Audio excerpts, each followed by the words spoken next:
اعوذ باللہ من الشیطان الرجیم بسم اللہ الرحمن الرحیم۔ مومنین کرام، تسبیح کے ذریعے آسان سا استخارہ کرنے کا طریقہ بتا رہے ہیں۔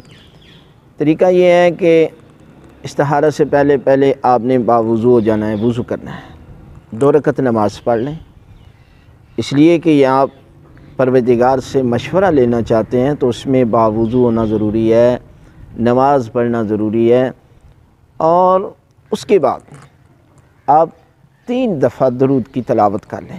اللہم صلی علی محمد و آل محمد، اللہم صلی علی محمد و آل محمد، اللہم صلی علی محمد و آل محمد۔ یہ جو ہیں تسبیح ہیں، اور اس تسبیح کے دانے مثال کے طور پر میں نے یہاں سے پکڑ لیے ہیں، اور اس کے بعد آپ نے 2 کر کے شمار کرنے ہیں۔ 2 یعنی یہ دیکھیں 2 کر کے ہم ان کو شمار کر رہے ہیں، کوئی پڑھ بھی نہیں رہے، پڑھنے کی ضرورت بھی نہیں ہے۔ 2 کرنے کے بعد آپ دیکھیں یہ 2 ہی نکلے ہیں، جفت میں آئے ہیں، تو یہ استخارہ ٹھیک نہیں ہے۔